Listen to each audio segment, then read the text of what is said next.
ஒரு சிகை அலங்கார கூடம். ரொம்ப சுறுசுறுப்பாக எல்லாரும் வேலை செஞ்சுக்கிட்டு இருக்கிறாங்க. முடி வெட்டிக்க வந்திருக்கிறவங்க நிறைய பேர் எல்லாரும் வரிசையாக உட்காந்துருக்குறாங்க. அந்த சமயத்தில் திடீர்னு கதவை திறந்துக்கிட்டு ஒருத்தர் உள்ளே வர்றார். அவர் ஒரு பெரிய மனிதர். அவரும் முடி வெட்டிக்கிறதுக்காக தான் உள்ளே வந்திருக்கிறார். அவரை பார்த்த உடனே அங்கே வரிசையில் உட்காந்துருந்தவங்க எல்லாரும் எழுந்திரிச்சு அவர்கிட்ட வந்துட்டாங்க.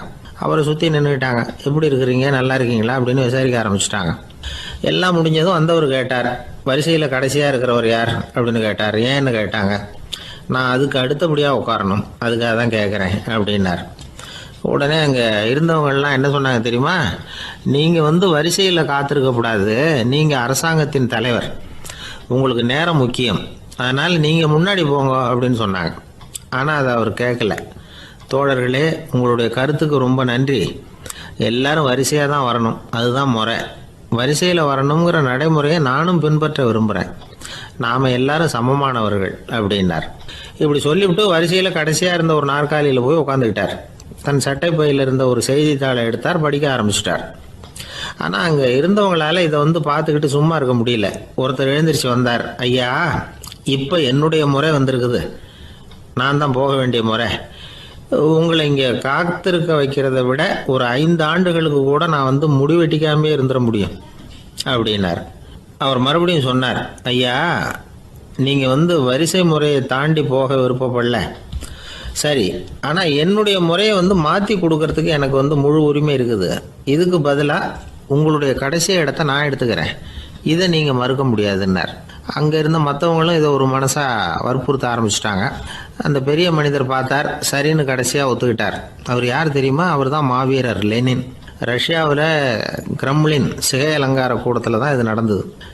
எல்லாரும் இந்நாட்டு மன்னர்கள்னு வாயளவில் பேசுறதுல என்ன பிரயோஜனம்? நாம் எல்லாரும் சமங்கிறத நடைமுறையில் கடைபிடிச்சி காட்டினவங்க கொஞ்சம் பேர் தான். அவங்களில் ஒருத்தர் தான் லெனின். வரிசையில் நின்று வர்றதுங்கிறது ஒரு சிறந்த பண்பு, உயர்ந்த பண்பு. இன்றைக்கி பல இடங்களில் அது நமக்கு தேவைப்படுது. ஒரு ரேஷன் கடை வாசல், கடை திறக்கிறதுக்கு முன்னாடியே எல்லாரும் வரிசையில் நின்றுட்டாங்க. கடைசியாக வந்த ஒருத்தர் க்யூவில் முன்னாடி போகிறதுக்கு முயற்சி பண்ணுறார். ஏற்கனவே நின்றுட்டு இருக்கிறவங்க அவரை முன்னாடி போகிறதுக்கு விட மாட்டேங்கிறாங்க. கடைசியாக போய் நில்லையா அப்படின்னு எல்லாரும் கத்துறாங்க. அது அவர் காதில் வாங்கலை. முண்டி அடிச்சுக்கிட்டு முன்னாடி போகிறதுக்கே முயற்சி பண்ணிகிட்டு இருக்கிறார். எல்லாரும் சேர்ந்து அவரை வலுக்கட்டாயமாக இழுத்து கொண்டாந்து பின்னாடி கொண்டு போய் நிறுத்திவிட்டு சொன்னாங்க, இதை பாருப்பா, நாங்கள் இருக்கிற வரைக்கும் நீங்கள் முன்னாடி போய் எதையும் வாங்க முடியாது, தெரிஞ்சுக்கோ அப்படின்னாங்க. இப்போ அந்த ஆள் சொன்னாராம், நான் இங்கே பின்னாடி நிற்கிற வரைக்கும் நீங்களும் எதுவும் வாங்க முடியாது அப்படின்னாராம். ஏன்னு கேட்டிருக்கிறாங்க. நான் தான் அந்த கடையை திறக்க வேண்டிய ஆள் அப்படின்னா. ஒரு ஊரில் ஒரு மன்னன் இருந்தான், கொடுங்கோல் மன்னன். நிறைய தொந்தரவு பண்ணிக்கிட்டு இருந்தான். அவன் ஒரு தடவை என்ன பண்ணான் தெரியுமா? ஒரு தப்பும் பண்ணாத ஒரு இளைஞனை பிடிச்சி ஜெயிலில் அடைச்சுட்டான். அந்த பையனோட சொந்தக்காரங்கள்லாம் ராஜா கிட்ட போனாங்க. அவன் ஒரு தவறும் பண்ணலை, அவனை விடுதலை பண்ணுங்க அப்படின்னு கெஞ்சி கேட்டுக்கிட்டாங்க. மன்னன் யோசனை பண்ணான். அந்த இளைஞனை கூப்பிட்டுக்கிட்டு வர சொன்னான். அவனை கொண்டாந்து ராஜா முன்னாடி நிறுத்தினாங்க. இதை பாருப்பா, உன்னை நான் விடுதலை பண்ணுவேன், ஆனால் ஒரு கண்டிஷன். அந்த நிபந்தனையை நீ நிறைவேற்றினா உனக்கு விடுதலை அப்படின்னா மன்னன். சரின்னு ஒத்துக்கிட்டான் பையன். மன்னன் கண்டிஷன் என்னங்கிறத சொன்னான். உங்ககிட்ட ஒரு செம்மறி ஆட்டை கொடுக்க போகிறேன், 1 மாதத்துக்கு அதுக்கு தேவையான தீனியையும் கொடுக்க போகிறேன். 1 மாதம் கழித்து அந்த ஆட்டை எடை போட்டு பார்ப்பேன். அந்த ஆட்டின் எடை கொஞ்சம் கூட கூடி இருக்கக்கூடாது. எடை கூடி இருந்தால் உனக்கு விடுதலை கிடையாது. என்ன சொல்கிற அப்படின்னா. பையனுக்கு ஒன்றும் புரியல, பயமாக போயிட்டுது. குழம்பிக்கிட்டே நின்றுக்கிட்டு இருக்கிறான். சரி, ஒரு நாள் டைம் தரேன், நல்லா யோசனை பண்ணி பார்த்துட்டு நாளைக்கு உன் முடிவை சொல்லு அப்படின்னா மன்னன். பையன் கவலையோடு வெளியில் வந்தான். அங்கே ஒரு பெரியவர் நின்றுக்கிட்டு இருந்தார். அவர்கிட்ட விஷயத்தை சொன்னான். அந்த பெரியவர் இந்த பையனுக்கு காதோட காதாக ஒரு வழியை சொல்லி கொடுத்தார். அதை கேட்டதும் பையன் மறுபடியும் மன்னன் முன்னாடி நின்னா, உங்கள் நிபந்தனையை ஏற்றுக்கிறேன்னு சொன்னான். மன்னன் ஒரு ஆட்டுக்குட்டியையும் அதுக்கு 1 மாதத்துக்கு தேவைப்படுற தீவனத்தையும் கொடுக்கும்படியாக உத்தரவு போட்டான். கொடுத்தாங்க, ஓடிட்டு போயிட்டான். 1 மாதம் தினமும் தவறாமல் அந்த தீவனத்தை ஆட்டுக்குட்டிக்கு போட்டுக்கிட்டு இருக்கிறான். 1 மாதம் கழித்து அந்த ஆட்டை அரண்மனைக்கு ஓட்டிகிட்டு போனான். மன்னன் அதை எடை போட்டு பார்க்குறான், எடை கூடவே இல்லை, அப்படியே தான் இருக்குது. உடனே போட்ட நிபந்தனைப்படி அந்த இளைஞனை விடுதலை பண்ணிவிட்டான். சரி, ஆட்டுக்கு எடை கூடாமல் இருக்கிறதுக்கு அந்த பெரியவர் சொல்லி கொடுத்த யோசனை என்ன அப்படின்னா, அது வேற ஒன்றும் இல்லை. அந்த ஆட்டுக்கு எதிரில் அது கண்ணில் படுற மாதிரி ஒரு ஓனாயை கட்டி போட சொன்னார். அவ்வளவுதான். ஆட்டுக்கு ஓநாய்ங்கிறது பிறவி பகை. ஓநாயை பார்த்தா ஆடு நடுங்க ஆரம்பிச்சிரும், அவ்வளவு பயம். தினமும் அந்த ஆடு பயந்துக்கிட்டே தேனி சாப்பிட்டுது, எடை கூடல. அதுதான் ரகசியம். இது சின்ன பிள்ளைங்களுக்கான ஒரு கதை. இதிலேருந்து தெரிஞ்சுக்க வேண்டிய உண்மை என்னன்னா, நாமெல்லாம் சாப்பிட்றப்ப மனசும் உடம்பும் அமைதியாக இருக்கணும். அப்போ தான் அது உடம்புல ஒட்டும். அவசரத்துலேயும் பயத்துலையும் சாப்பிட்டா அது சரியா ஜீரணமாகாது. இன்னொரு ராஜா இருந்தார். அவரும் ஒரு இளைஞனை ஜெயிலில் அடைச்சி விட்டார். விடுதலை பண்ணணும்னா ஒரு கண்டிஷன்னார். என்னன்னு கேட்டான். ஒரு ஆட்டுக்குட்டியை அவன் முன்னாடி கொண்டாந்து நிறுத்துவேன், நீ அதுக்கிட்ட ஒரு கேள்வி கேட்கணும், அதுக்கு சரியான பதிலை சொல்லணும். அப்படி செஞ்சுட்டா உனக்கு விடுதலைன்னார். இளைஞன் யோசனை பண்ணி பார்த்தான், சரின்னு ஒத்துக்கிட்டான். அது பிரகாரமே ஆட்டுக்குட்டியை பதில் சொல்ல வச்சுட்டான். என்ன நடந்தது தெரியுமா? ஆட்டுக்குட்டியை கொண்டாந்து நிறுத்தினாங்க. இவன் மெதுவாக அதுக்கிட்ட போனான். அது காதுகிட்ட போய் ஏப்ரலுக்கு அடுத்த மாதம் என்ன மாதம்னு கேட்டான். அது உடனே மேன்னு கத்திச்சு. இவன் விடுதலை ஆகிட்டான். ஒரு நண்பர் வந்தார். ரொம்பவும் இறுக்கமாக உடை அணிஞ்சிருந்தார். அதாவது ஆடைக்குள்ளே அவர் மாட்டிக்கிட்டு இருந்தது மாதிரி தெரிஞ்சது. ஏன் துணி குறைச்சலாக எடுத்துட்டிங்களா அப்படின்னு கேட்டோம். இல்லைங்க, எனக்கு எப்போவுமே இறுக்கமாக உடை அணிகிறது தான் பிடிக்கும் அப்படின்னார். ஒருத்தர் எப்படி உடை அணிகிறார் அப்படிங்கிறத வச்சு அந்த ஆள் எப்படிப்பட்டவர் அப்படிங்கிறத கண்டுபிடிச்சிடலாம். உடை அணிகிற விதம் ஒருத்தருடைய மனநிலையை வெளிப்படுத்துதான். இப்போ இறுக்கமான உடை அணிகிறவங்க பொதுவாக மன நிம்மதி இல்லாதவங்களாக இருப்பாங்களாம், கோபக்காரங்களாக இருப்பாங்களாம். ரொம்ப தொலைதொலைப்பாக ஆடை அணிகிறவங்க இருக்கிறாங்கல்ல, அவங்கெல்லாம் அமைதியான ஆளாக இருப்பாங்களாம், சாந்தமாக இருப்பாங்களாம்.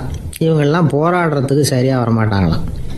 இப்படி ஒரு கணிப்பு இருக்குது. அதனால தான் போர் வீரர்களுக்கெல்லாம் இறுக்கமான உடையை தான் கொடுக்கறது வழக்கம்.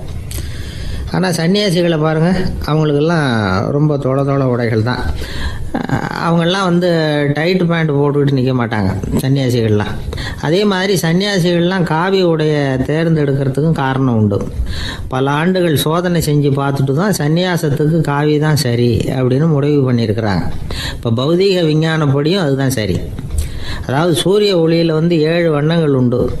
ஒரு பொருள் மேலே அது விழும்பொழுது அந்த பொருள் நமக்கு சிவப்பாக தெரிஞ்சதுன்னா அந்த பொருள் சிவப்பை தவிர மற்ற எல்லா நிற கதிர்களையும் உள்வாங்கிக்கிட்டு சிவப்பு நிறத்தை மட்டும் வெளியில் விடுது, அதாவது விலக்கி விடுது. அதனால தான் அந்த பொருள் சிவப்பாக தெரியுது. உடல் ஆரோக்கியத்துக்கு ஓரளவு சிவப்பு தேவைப்படுது. அதனால தான் காவி உடை அணிஞ்சால் சூரிய ஒளி ஓரளவு சிவப்பை விலக்கிவிடும். அதாவது சிவப்பின் பலனும் கிடைக்கும், இந்த சிவப்பின் கெடுதலும் இல்லை அப்படின்னு யோசனை பண்ணாங்க. காவி உதய வேளையின் நிறம். கீழ் வானத்தில் கதிர் உதிக்கிற வேளையில் முதல் ஒளி தோன்றுகிற நேரத்தில் காவி நிறம் தான் கசியும். தியானம் செய்கிறப்போ முதல்ல காணக்கூடிய ஒளி காவி நிறம்தான். தியானத்தின் உச்ச நிலையின் நிறம் நீலம். தியானம் காவி நிறத்தில் ஆரம்பமாகி நீல நிறத்தில் நிறைவடைகிறது அப்படிங்கிறார் ஓஷோ. நீலம் தியான சிகரம், காவி தியான ஆரம்ப குறியீடு, ஒரு சன்னியாசியின் ஆரம்ப தரிசனம் அப்படிங்கிறார் அவர். ஒருத்தர் நாள் பூரா காவி உடைய அணிஞ்சிருந்தா அந்த நிறம் அவருக்கு தியானத்தை பற்றிய நினைவை ஊட்டிக்கிட்டே இருக்கும். இப்படியே ஆடைக்கும் தியானத்துக்கும் இடையில ஒரு தொடர் ஏற்படுது. ஒரு துறவியின் உள்ளார்ந்த பண்பாக அது மாறுது. கடை வீதியில் ஒரு பொருள் வாங்க போகிறோம், அது மறந்துடக்கூடாதுங்கிறதுக்காக ஞாபகம் முடிச்சு போட்டுக்கிறோம். அந்த முடிச்சுக்கும் பொருளுக்கும் தொடர்பு இல்லை. ஆனால் கடை வீதிக்கு போன உடனே அந்த முடிச்சு அந்த பொருளை ஞாபகப்படுத்துது. அதாவது அந்த முடிச்சு ஒரு தொடர்பு அம்சமாக அமையுது. அது மாதிரி தான் காவி உடையும். ஒரு துறவி நடக்கும் பொழுது, சாப்பிடும் பொழுது, குளிக்கும் பொழுது அவருடைய காவி உடை அவருக்கு ஞாபகப்படுத்திக்கிட்டே இருக்கும். அது ஒரு நிலைப்படுத்தப்பட்ட நினைவாக ஞாபகம் முடிச்சாக மாறிடுது. காவி ஆடை இல்லைன்னா ஒருத்தரால் துறவியாக முடியாதுன்னு அர்த்தம் இல்லை. அதே நேரத்தில் காவி ஆடையால் ஒன்றும் பிரயோஜனம் இல்லை, அதில் ஒன்றும் அர்த்தம் இல்லை அப்படின்னு சொல்லிட முடியாது. இதுதான் உண்மை. இவ்வளவு தூரம் காவி ஆடையை பற்றி சொல்கிறதுனால எல்லாரும் சன்னியாசியாக போயிடுங்கோ அப்படின்னு நாம் சொல்கிறதாக யாரும் நினச்சிடக்கூடாது. மனசுக்கும் நிறத்துக்கும் உள்ள சம்பந்தத்தை தெரிஞ்சுக்கிறதுக்காக தான் இவ்வளவும். நமக்கு தெரிஞ்ச நண்பர் ஒருத்தர் இருக்கிறார், ஆஃபீஸில் வேலை பார்க்குறவர். ஒவ்வொரு மாதமும் 20ஆம் தேதிக்கு பிறகு அவரை போய் பார்த்தீங்கன்னா காவி உடை அணிஞ்சிக்கிட்டு, கண்ணை மூடிக்கிட்டு, கை ரெண்டையும் விரித்து வச்சுக்கிட்டு தியானத்திலேயே உட்காந்துருப்பார். ஏன் இப்படி பண்ணுறீங்கன்னு கேட்டேன். அதாவது 20ஆம் தேதிக்கு பிறகு என் கையில் ஒரு பைசா கூட கிடையாது, ஒரு சன்னியாசி லெவலில் இருக்கிறேன், என்கிட்ட எதுவும் செலவுக்கு கேட்காத அப்படின்னு என் மனைவிக்கு நாசூக்காக உணர்த்துறதுக்காக அப்படி உட்காந்துருப்பேன் அப்படின்னு விளக்கம் கொடுக்குறார் அவர். ஊருக்கு வெளியில் அமைதியான ஒரு இடம், அங்கே ஒரு ஆசிரமம், அங்கே ஒரு சாமியார். அவர் தினமும் நல்ல போதனைகள்லாம் செய்வார். பல பேர் போய் அங்கேயே சில நாள் தங்கி இருந்து அவர் சொல்கிற அறிவுரைகளை எல்லாம் கேட்டுக்கிட்டு வர்றது வழக்கம். ஒரு தடவை அவரை பார்த்துட்டு போகிறதுக்காக 3 வெளியூர் தம்பதிகள் வந்தாங்களாம். அந்த மடத்திலேயே சாப்பிட்டுக்கிட்டு தங்கி இருந்து அவங்களுடைய போதனைகளை கேட்டுக்கிட்டு போகணுங்கிறது அவங்க நோக்கம். காலையில் குளிச்சுட்டு பூஜையில் உட்காந்தார் அந்த சுவாமி. இவங்களும் குளிச்சுட்டு அந்த பூஜையை பார்க்கறதுக்காக அவர் முன்னாடி வந்து உட்காந்தாங்க. பூஜை ஆரம்பமாச்சு. சம்பிரதாயப்படி அது ரொம்ப நேரம் நடந்துக்கிட்டே இருக்குது. இவங்களுக்கு நல்ல பசி இருந்தாலும் இந்த நேரத்தில் அதை எப்படி வெளியில் காட்டிக்கிறது? பேசாமல் இருந்தாங்க. அந்த சுவாமி பூஜையை முடித்தார். அதுக்கப்புறம் பேச ஆரம்பித்தார். பேச்சு அருமையாக தான் இருந்தது, அமிர்தமாக தான் இருந்தது. இருந்தாலும் இவங்களுக்கு இருக்கிற வயிற்று பசி அது சரியாக கவனிக்க விடலை. அந்த சுவாமியே இதை கவனிச்சதா தெரியல.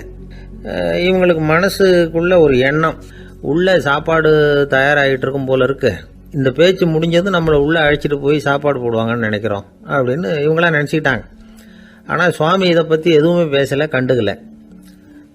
ஒரு அம்மாவால் அதுக்கு மேலே சும்மா இருக்க முடியுமா? முடியல. சாப்பாட்டை கவனிக்கலாமா அப்படின்னு சொல்லி மெதுவாக ஆரம்பித்தாங்க. கவனிக்கலாமே அப்படின்னு உள்ளே அழைச்சிட்டு போனார் சுவாமி. இவங்க ரொம்ப அவசரமாக எழுந்திருச்சு உள்ளே ஓடினாங்க. அங்கே ஒரு மேஜை மேலே ஒரு கிண்ணம் மூடி இருந்தது. இதுதான் சாப்பாட்டு மேஜை போல இருக்கு, இங்கே சாப்பாடு வந்துடும் அப்படின்னு நினச்சாங்க. உடனே போய் சுற்றி உக்காந்துக்கிட்டாங்க. சுவாமி அந்த கிண்ணத்தை எடுத்து அந்த அம்மா கிட்ட கொடுத்தார். அவங்க அதை வாங்கி மூடியை திறந்து பார்க்குறாங்க. உள்ளே ஒரு சாவி இருக்குது. சரிதான், இது சமையலறை சாவி போல இருக்கு. அங்கே போய் அதை திறந்து சாப்பாட்டை நாமே எடுத்துக்கிட்டு வந்து இங்கே வச்சுக்கிட்டு சாப்பிடணும் போல இருக்கு அப்படின்னு நினச்சாங்க. சாவி இருக்கு இல்லையா, வாங்க பூட்டின அறையை காட்டுறேன் அப்படின்னு சுவாமி அவங்கள அழைச்சிட்டு போனார், காட்டினார். இவங்க அந்த அறையை ரொம்ப ஆவலோடு திறந்தாங்க. உள்ளே பார்த்தா அங்கே அரிசி, பருப்பு, விதவிதமான காய்கறி எல்லாம் இருக்குது. சமையலுக்கு வேண்டிய மிளகாய், எண்ணெய், பால், தயிர், நெய் இப்படி எல்லாமே இருக்குது. அடுப்பு, விறகு, நெருப்பு போட்டி அது கூட அங்கே இருக்குது. சாப்பாடு தயாராக இருக்கும்னு நினச்சிக்கிட்டு போனால் இப்படி இருக்குதே அப்படின்னு சொல்லி அதை பார்த்ததும் ரொம்ப சோர்ந்து போட்டாங்க அவங்க. சுவாமி, என்ன இது சாப்பாடு இல்லையா அப்படின்னாங்க. அதுதான் சாப்பாட்டுக்கு வேண்டிய எல்லாம் இங்கே இருக்குதே. அடுப்பு மூட்டி நீங்கள் தான் அவங்கவுங்க ருசிக்கு தகுந்த மாதிரி சமைச்சிக்கணும். இந்த சன்னியாசிக்கு எப்படி சமைக்க தெரியும் அப்படின்னு கேட்டார் சுவாமி. சாப்பாடு தயாராக இருக்கும்னு நாங்கள் எதிர்பார்த்தோம் அப்படின்னாங்க. நீங்கள் இப்படி சொல்லுவீங்கன்னு நானும் எதிர்பார்த்தேன். இது வரைக்கும் நான் எவ்வளவோ தத்துவம்லாம் எடுத்து சொன்னேன். எல்லாத்தையும் விட இதுதான் அனுபவபூர்வமான தத்துவம். ஆண்டவன் நமக்கு நல்ல மனசை கொடுத்துருக்குறான், நல்ல வாய்ப்புகளையும் தந்திருக்கிறான், அதையெல்லாம் பயன்படுத்திக்கக்கூடிய மூளையையும் சிந்தனையையும் கொடுத்துருக்குறான். அதனால் அடுப்பை தான் நீங்கள் மூட்டணும். அடுப்பு நீங்கள் தான் மூட்டணும். உங்களுக்கு உகந்ததை நீங்கள் தான் சமைச்சு ருசித்து அனுபவிக்கணும். ஆண்டவனே அதை செஞ்சுக்கிட்டு இருக்க மாட்டான் அப்படின்னாராம் அந்த சுவாமி. நம்முடைய வாழ்க்கையில் பல நல்ல பலன்களை பெறறதுக்கு நாம் தான் முயற்சி பண்ணணும். அதுக்குரிய சூழ்நிலையை தான் ஆண்டவன் கொடுப்பானே தவிர அதை விளக்கறதுக்காக தான் அந்த சுவாமி அப்படி செஞ்சு காட்டியிருக்கிறார். இது ஒரு பெரியவர் இப்படி ஒரு விளக்கம் கொடுத்தார். அதுக்கப்புறம் அந்த 3 தம்பதிகளும் தெளிவடைஞ்சுட்டாங்களாம். நாம் தெளிவடைகிறது எப்போங்கிறது தான் தெரியல அப்படின்னு பல பேர் இதை கேட்டுட்டு சொல்லிட்டு இருக்கிறாங்க. இந்த கதையை நம்முடைய நண்பர் ஒருத்தர்கிட்ட சொன்னேன். அந்த நண்பர் ரொம்ப சந்தோஷப்பட்டார். நீங்கள் சொல்கிறது கரெக்டு சார், ஆனால் நான் அதை விட ஒரு படி மேலே சார். எனக்கெல்லாம் அரிசி, பருப்பு இருக்கிற ரூம் எதுன்னு கையை காட்டிட்டா போதும். உடனே கிண்ணத்துலேருந்து சாவியை எடுத்து கொடுக்கணுங்கிற அவசியம்லாம் இல்லை எனக்கு. அப்புறம் எப்படி ரூமை திறந்துருவீங்க அப்படின்னு கேட்டேன். பூட்டை உடைச்சி திறந்துருவேன், அதுதான் எனக்கு பழக்கம் அப்படிங்கிறார். வாழ்க்கையில் வெற்றி பெற என்ன வழி? இது ஒரு முக்கியமான கேள்வி. இதுக்கு எல்லாரும் பொதுவாக சொல்கிற ஒரு பதில், உழைச்சா வெற்றி பெறலாம் அப்படிங்கிறது தான். வாழ்க்கையில் வெற்றி பெற உழைப்பு மட்டும் இருந்தால் போதாது, நேர்மையும் வேணும் அப்படிங்கிறார் பால் ஹாஃப்மேன். இவர் யார் தெரியுமா? இவர் ஒரு பெரிய பொருளாதார நிபுணர். 2வது உலகப் போர் முடிஞ்ச சமயம் அப்போ இவர் அமெரிக்காவின் நிதி ஆலோசகராக இருந்தார். தன்னுடைய வாழ்க்கையில் நடந்த பழைய நிகழ்ச்சி ஒன்று அவர் சொன்னார். இளம் வயசில் படித்து முடித்ததும் அவர் வேலை தேடிக்கிட்டு இருந்தாராம். அப்போது ஒரு கால்நடை வைத்தியர்கிட்ட போய் வேலை கேட்டிருக்கார். இவர் அங்கே போன சமயத்தில் அந்த டாக்டர் தன்னுடைய பழைய கார் ஒன்றை விற்பனை செய்யறதுக்காக வேற ஒருத்தர்கிட்ட பேரம் பேசிக்கிட்டு இருந்தார். வாங்க வந்தவர் இவர்கிட்ட அந்த காரை பற்றின விவரம்லாம் கேட்டுக்கிட்டு இருந்தார். கார் நல்ல நிலைமையில் இருக்குமா அப்படிங்கிற கவலை அவருக்கு. எல்லா விவரங்களையும் கேட்டுக்கிட்டு அவர் கடைசியாக சொன்னார், டாக்டர், இந்த காரை நீங்களே என்னுடைய ஊருக்கு ஓட்டிகிட்டு வர வேண்டியது. கார் எந்த ரிப்பேரும் ஆகாமல் என்னுடைய ஊருக்கு சேர்ந்துட்டுதுன்னா அங்கேயே நான் பணம் கொடுத்து இந்த காரை வாங்கிக்கிறேன் அப்படின்னார்.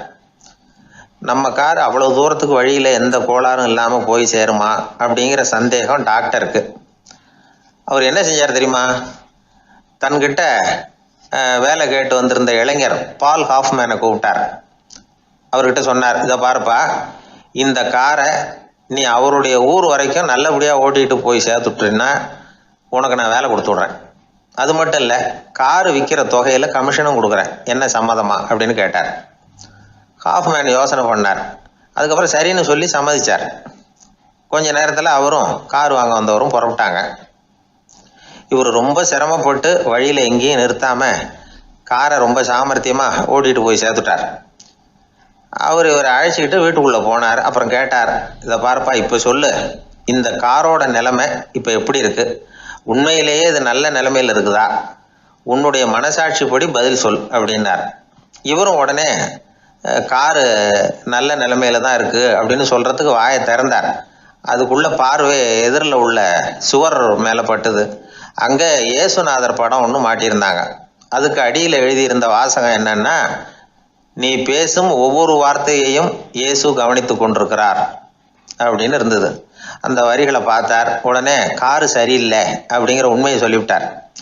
இவர் இப்படி சொன்னதும் அவர் இவரை ரொம்ப ஆச்சரியமாக பார்த்தார். இவர்கிட்ட இருந்த நேர்மை அவரை சிந்திக்க வச்சுது. உன்னுடைய நேர்மையை பாராட்டுறேன், உனக்கு கமிஷன் கிடைக்கணுங்கிறதுக்காகவே நான் இந்த காரை வாங்கிக்கிறேன்னார். இப்போ அவர் திகைச்சு போய் நின்னார். மறுபடியும் அவர் சொன்னார், நீ காரை ஓட்டிகிட்டு வரும்பொழுதே உன்னுடைய திறமையை பார்த்தேன், உனக்கு விருப்பம் இருந்தால் நீ என்கிட்டயே வேலைக்கு சேர்ந்துடலாம் அப்படின்னார். பால் ஹாஃப்மேன் அவர்கிட்ட வேலைக்கு சேர்ந்தார். படிப்படியாக முன்னேறினார். கடைசியில் பார்த்தீங்கன்னா அமெரிக்காவினுடைய நிதி ஆலோசகராக ஆனார். அதுக்கப்புறம் அவர் அந்த பழைய சம்பவத்தை எப்பவும் மறக்கிறதில்ல, அடிக்கடி சொல்கிறது உண்டு. அதனால் இதிலேருந்து நாம் தெரிஞ்சுக்க வேண்டியது என்னென்னா, வாழ்க்கையில் முன்னுக்கு வரணும்னா உழைப்பு மட்டும் போதாது, நேர்மையும் வேணும். ஆனால் இந்த காலத்தில் சிலருடைய நேர்மை நமக்கு ஆச்சரியமாக கூட இருக்கும். ஒருத்தர் புஸ்தக கடை வச்சுருந்தார். ரொம்ப நேரமாக தேடி ஒரு புத்தகத்தை கையில் எடுத்தார். அதுக்கு பில் போட சொன்னார். அந்த புத்தக கடைக்கு வந்த இன்னொருத்தர் பில் போடுறவர், சார் இந்த புத்தகம் மகா அறுவை, மகா மட்டம், இது வேணாம் உங்களுக்கு, வேற ஏதாவது ஒன்று பாருங்கன்னார். புத்தக கடை வச்சிருக்கிறவரே இப்படி சொன்னார். வாங்க வந்தவர் இவர் ஆச்சரியமாக பார்த்தார். உங்கள் நேர்மையை பாராட்டுறேன், அது சரி, இந்த புத்தகத்தை ஏற்கனவே நீங்கள் படித்து பார்த்துட்டீங்களான்னு கேட்டார். அதை படித்து வேற பார்க்கணுமான்னார். அப்புறம் எப்படி இது மகாமட்டம்னு சொல்கிறீங்க அப்படின்னார். அதை எழுதினவனே நான் தான் சார் அப்படின்னார் அவர். இது ஒரு விதமான நேர்மை, நேர்மையை ஒத்துக்கிறது. எப்படி இருந்தாலும் வாழ்க்கையில் உழைப்பும் நேர்மையும் உயர்வதற்கு வழிகள். உழைப்பை விட நேர்மை முக்கியம் அப்படிங்கிறத புரிந்து கொண்டால் வாழ்க்கையில் வெற்றி நிச்சயம். எல்லாமே நாற்காலிக்கு ஆசைப்படாதவர்கள் அப்படின்னு சொல்லிட முடியாது. ஏன்னா நிறைய பேர் நாற்காலிக்கு ஆசைப்படுறவங்கள நாம் பார்க்குறோம். உட்கார்றதுக்கு ஒரு நாற்காலி கிடைச்சிடாதா, அதோட ஒரு கால் உடஞ்சி முக்காலியாக இருந்தாலும் பரவாயில்ல, ஒரு மாதிரியாக அனுசரித்து உட்காந்துக்கலாம் அப்படின்னு அலையிறவங்க எத்தனை பேர்? இந்த காலத்தில் மட்டும்தான் அப்படின்னு இல்லை, அந்த காலத்துலேயும் இதே மாதிரி ஆசைகள் சபலங்கள் இருந்திருக்கும் போல இருக்குது. பரமசிவன் வசிஷ்டருக்கு ஒரு விசேஷமான ஆசனத்தை கொடுத்துருந்தாராம். சரி, அப்படி என்ன அதில் விசேஷம்னா, வசிஷ்டர் ஒரு குறிப்பிட்ட இடத்துக்கு போகணும்னு நினச்சி புறப்படுறாருன்னு வச்சுக்கோங்க. அவருக்கு முன்னாடியே இந்த ஆசனம் புறப்பட்டுரும். போய் ஒரு வசதியான இடமா பார்த்து இருந்துக்கும். வசிஷ்டர் போவார். அங்கே போனதும் எங்கே உட்காரலாம்ங்கிற இட பிரச்சனையெல்லாம் அவருக்கு ஏற்படுறதில்ல. அதுதான் இவருடைய இருக்கை அங்கே முன்னாடியே போய் காத்துக்கிட்டு இருக்குதே. நேராக போவார், அதில் உட்காந்துக்குவார். மற்ற முனிவர்கள்லாம் இதை பார்த்தாங்க. அவங்களுக்கு பொறாமையாக இருந்து தான் எல்லாரும் ஒரு இடத்துல கூடி இதை பற்றி பேசியிருக்கிறாங்க. என்ன இது, நாமளும் அவரை மாதிரி தானே இருக்கிறோம், இருந்தாலும் நமக்கும் அது மாதிரி ஒரு ஆசனம் கிடைக்கலையே அப்படின்னு யோசனை பண்ணியிருக்காங்க. சரி, நேராக பரமசிவன்கிட்டே போவோம், இதை பற்றி கேட்போம் அப்படின்னு நினச்சிக்கிட்டு போனாங்களாம். பரமசிவனை பார்த்துருக்குறாங்க. ஐயா, நாங்களும் முனிவர்கள் தானே, வசிஷ்டர் பண்ணுறது மாதிரி நாங்களும் உங்களை குறித்து கடும் தவம் பண்ணிக்கிட்டு தானே இருக்கிறோம். அப்படி இருக்கும்பொழுது அவருக்கு மட்டும் ஏன் இந்த விசேஷ சலுகை அப்படின்னு கேட்டிருக்காங்க. அதுக்கு பரமசிவன் சொன்னாராம், முனிவர்களே, உங்கள் கேள்விக்கு நான் பதில் சொல்கிறேன், ஆனால் அதுக்கு முன்னாடி நீங்கள் ஒரு காரியம் பண்ணணும்னாராம். என்ன செய்யணும் சொல்லுங்கன்னு இருக்காங்க. நீங்கள் ஒவ்வொருத்தரும் தனித்தனியாக போய் உங்களை விட உயர்ந்த ஒருத்தரை தேடி கண்டுபிடிச்சி அவருக்கு அதிதி பூஜை பண்ணி அவரை ஒரு மண்டலத்துக்குள்ளே என்கிட்ட அழைச்சிட்டு வந்துருங்க அப்படின்னாராம். சரின்னு எல்லாரும் புறப்பட்டுருக்காங்க. அவங்க போனதுக்கப்புறம் நந்தி தேவனை அழைச்சி வசிஷ்டரை கூப்பிட்டுக்கிட்டு வர சொன்னாராம். அவர் வந்தார். வணங்கினார். வசிஷ்டரே, இன்னையிலேருந்து ஒரு மண்டலத்துக்குள்ளே உங்களை விட தாழ்ந்தவர் ஒருத்தரை தேடி கண்டுபிடிச்சி அவருக்கு அதிதி பூஜை பண்ணி அவரை என்கிட்ட கூப்பிட்டுட்டு வாங்கன்னு விட்டார். சரின்னு இவரும் புறப்பட்டு போயிட்டார். கொஞ்ச நாள் ஆச்சு. முனிவர்கள்லாம் திரும்பி வந்தாங்க. பரமசிவன் முன்னாடி வந்து நின்னாங்க. ஐயா, எவ்வளவோ தேடி பார்த்துட்டோம், எங்களை விட உயர்ந்தவர்கள் யாருமே கிடைக்கல அப்படின்னாங்களாம். வசிஷ்டரும் வந்து சேர்ந்தார். ஐயா, எவ்வளவோ தேடி பார்த்தேன், என்னை விட தாழ்ந்தவர் யாருமே கிடைக்கல அப்படின்னாராம். அவரே தொடர்ந்து சொன்னார், என்னுடைய மனைவி எனக்கு அடங்கினவ தானே, அவளுக்காவது அதிதி பூஜை பண்ணி அழைச்சிட்டு வந்துடலாமான்னு யோசித்து பார்த்தேன். என்னோட மனசு அதுக்கும் இடம் கொடுக்கல. ஏன்னா அவளோட பதி விரதத்துக்கு முன்னாடி நாம் ஏமாத்திரம் அப்படின்னு யோசித்து பார்த்தேன். அதனால் அந்த எண்ணத்தையும் கைவிட்டுட்டேன் அப்படின்னு ரொம்ப வருத்தத்தோடு சொன்னாராம். இதை கேட்ட உடனே மற்ற முனிவர்களுக்கு வெக்கமாக போச்சு. இந்த உலகத்தில் நம்மளை விட மேலானவங்க யாருமே இல்லைன்னு நாம் நினச்சோம். வசிஷ்டரோ தன்னை விட தாழ்வானவங்க யாருமே இல்லைன்னு நினைக்கிறார். பரமசிவன் ஏன் அந்த ஆசனத்தை அவருக்கு மட்டும் கொடுத்தார் அப்படிங்கிற கேள்விக்கான பதில் அவங்களுக்கு கிடச்சிட்டு தான். இந்த காலத்தில் நாம் எப்படி நினைக்கிறோம்னா, எல்லாரும் நம்மளை விட மட்டமானவங்கன்னு நினைக்கிறோம். அதனால் நாம் மட்டும் நாற்காலியில் உட்காந்தா போதும் அப்படின்னு நினைக்கிறோம். ஏமாந்து போனவங்க சந்தர்ப்பம் பார்த்து காலை வாரி விட்டுறாங்க, கீழே விழுந்து காலை உடச்சிக்கிறோம். அதுதான் இன்றைக்கி நடக்கிறது. ஒரு அம்மா தன்னோட வீட்டுக்காரரை ஒரு மனோதத்துவ டாக்டர்கிட்ட அழைச்சிட்டு போனாங்களாம். என்ன ப்ராப்ளம்னு கேட்டிருக்காரு டாக்டர். எங்கள் வீட்டுக்காரர் அடிக்கடி நாற்காலியில் உட்காந்து காலை உடச்சிக்கிறார் அப்படின்னாங்களாம். அப்படின்னா அந்த நாற்காலியில் தான் ஏதோ கோளாறு அப்படின்னாரான் டாக்டர். அப்படி இருக்க முடியாது டாக்டர் அப்படின்னாங்களாம் அந்த அம்மா. அது எப்படி அவ்வளோ உறுதியாக சொல்கிறீங்கன்னு கேட்டிருக்காரு அந்த டாக்டர். எங்கள் வீட்டில் நாற்காலியே கிடையாது டாக்டர், இவர் இருக்கிறதா நினச்சிக்கிட்டு உட்கார்றார், அதுதான் ப்ராப்ளம். அளவுக்கு மிஞ்சினால் அமிர்தமும் நஞ்சு அப்படின்னு சொல்லுவாங்க. அது உண்மைதான். ஒருத்தருக்கு அளவுக்கு மீறிய புகழ் வந்துட்டுதுன்னு வச்சுங்க, அது கூட ஆபத்தாக போயிடுறது உண்டு. பழங்காலத்துல எல்லாம் கிரேக்க தேசத்தில் ஒரு பழக்கம் உண்டாம். அதாவது யாராவது ஒருத்தரை நாடு கடத்தணும்னா அதுக்கு ஒரு வழி உண்டு. அதாவது ஒருத்தரை நாடு கடத்தணும்னு மக்கள் விரும்புகிறாங்கன்னு வச்சுங்களேன், அவர் பேரை ஒரு மண்பாண்ட ஓட்டுச்சில்லில் எழுதி அதை ஒரு குறிப்பிட்ட பொது இடத்துல போட்டுற வேண்டியது, அவ்வளவுதான். இது மாதிரி பல பேர் போட்டுக்கிட்டே இருப்பாங்க. எல்லாம் அப்படியே குவிஞ்சு போயிடும். அந்த ஓட்டாஞ்சில்லு குவியலில் யாருடைய பேர் அதிகமாக இருக்குதோ அந்த நபரை ஒரு 10 ஆண்டுகள் நாடு கடத்தி விடுவாங்க. இது அந்த ஊர் வழக்கமாக. ஒரு நாள் அந்த குவியலுக்கு பக்கத்தில் ஒரு ஆள் நின்றுக்கிட்டு இருக்கிறான். அவன் கையில் ஒரு ஓட்டாஞ்சில்லு வச்சிருக்கிறான். அதில் யாரோட பேரையோ எழுதணும், எழுதி அந்த இடத்துல போடணுங்கிறது அவன் ஆசை. ஆனால் அவன் படிக்காதவன், அதனால் எழுத தெரியல. யாராவது அந்த வழியாக வர்றாங்களான்னு பார்த்துக்கிட்டே நின்றுக்கிட்டு இருந்தான். ஒரு பெரியவர் வந்துக்கிட்டு இருந்தார். அவர்கிட்ட ஓடினான். கையில் இருந்த மண்பாண்ட சில்லை கொடுத்தான். ஐயா, இதில் ஒரு பேர் எழுதி கொடுங்களேன்னா அந்த பெரியவர் அதை வாங்கி கையில் வச்சுக்கிட்டு, என்ன பேர் எழுதணும் சொல்லு அப்படின்னா. இவன் சொன்னான், அரிஸ்டைடிஸ் அப்படின்னு எழுதுங்க அப்படின்னா. இதை கேட்டதும் அந்த பெரியவருக்கு அதிர்ச்சி. ஏன்னா அவர் தான் அரிஸ்டைடிஸ், தத்துவ மேதை அரிஸ்டைடிஸ் அவர். இருந்தாலும் நான் தான் அதுங்கிறத காட்டிக்காம அந்த ஆளுகிட்ட கேட்டார். அது சரிப்பா, அரிஸ்டைடிஸ்ங்கிற பேரை எழுத சொல்ற, அவர் உனக்கு என்ன கெடுதல் பண்ணார், அவர் பேரை இதில் எழுத சொல்றியே அப்படின்னு கேட்டிருக்கார். அதுக்கு இவன் சொன்னானா, அவர் எனக்கு எந்த கெடுதலும் பண்ணலை, அவரை நான் பார்த்தது கூட இல்லை அப்படின்ட்டுருக்கான். அப்புறம் எதுக்காக அவரை நாடு கடத்தணும்னு நீ ஆசைப்படுற அப்படின்னு கேட்டிருக்கார். இப்போ அந்த ஆள் சொல்கிறான், அரிஸ்டைடஸை பற்றி எல்லாரும் பேசுகிறாங்க, அவர் ரொம்ப நல்லவர், அவர் ஒரு பெரிய அறிவாளிங்கிறாங்க, அவர் ஒரு பெரிய வள்ளல், பேரறிஞர், இப்படி எல்லாரும் சொல்கிறத கேட்டு கேட்டு எனக்கு ரொம்ப அழுத்து போயிட்டுது, அதனால தான் வெறுப்பாயிட்டேன் அப்படின்னு நானும். இதிலேருந்து என்ன தெரியுது, நாம் நல்லவனாக இருக்கிறதுல ஒன்றும் இடைஞ்சல் இல்லை. ஆனால் நம்மளை நல்லவன் நல்லவன் எல்லாரும் சொல்ல ஆரம்பிச்சிட்டாங்கன்னு வச்சுக்கோங்க, அப்போ இடைஞ்சல் ஆரம்பம்னு அர்த்தம். எதுவுமே அளவுக்கு மிஞ்சி போகாமல் பார்த்துக்க வேண்டியது ரொம்ப அவசியம். அளவுக்கு அதிகமாக ஆசைப்படாதவங்களில் ஆப்ரஹாம் லிங்கனும் ஒருத்தரான். அவர் ஒரு தடவை தன்னுடைய நண்பர்கள்கிட்ட பேசிக்கிட்டு இருந்தாராம். ஒருத்தர் கேட்டிருக்கார், ஒரு மனுஷனுக்கு கால்கள் எவ்வளோ உயரம் இருக்கணும் அப்படின்னு கேட்டாராம். இதுக்கு ஆப்ரஹாம் லிங்கன் சொன்னாராம், அது என்ன, இடுப்புலேருந்து தரையை தொடுற அளவுக்கு உயரம் இருந்தால் போதும் அப்படின்னாராம். என்னுடைய நண்பர் ஒருத்தர், அவருக்கு ஜாதகத்தில் நம்பிக்கை உண்டு, அவரே ஜோசியம்லாம் பார்ப்பார். என்ன சார் இந்த காலத்தில் இதையெல்லாம் நம்பிக்கிட்டு இருக்கீங்களே அப்படின்னு கேட்டால், உங்களுக்கு ஒன்றும் தெரியாது சார், இந்த உலகத்தில் ஒவ்வொருத்தரும் அவங்கவங்க செய்கிற நல்லது கெட்டதுக்கு தகுந்த பலனை அனுபவிச்சே தீரணும் பார். அது மட்டும் இல்லை, ஒருத்தன் செத்துட்டா கூட அவன் செஞ்ச பாவ புண்ணியங்கள் கூடவே போய்கிட்டு இருக்கும் பார். அது எப்படி கூட போவோம் அப்படின்னு குதர்க்கமாக கேட்டால் அதுக்கு அவர் ஒரு கதை சொன்னார். அது ரொம்ப சுவாரஸ்யமாக இருந்தது. அது என்ன கதைன்னா, ஒரு ஊரில் ஒருத்தர் இருந்தாராம். அவர் ஜோசியம் பார்க்குறதுல ரொம்ப கெட்டிக்காரரான். ஒருத்தருடைய தலைமுடியை மட்டும் அவர்கிட்ட காட்டினா போதும், அதை மட்டும் பார்த்துட்டு அவருடைய ஜாதகத்தையே அலசி விடுவாராம். அப்பேற்பட்ட திறமை.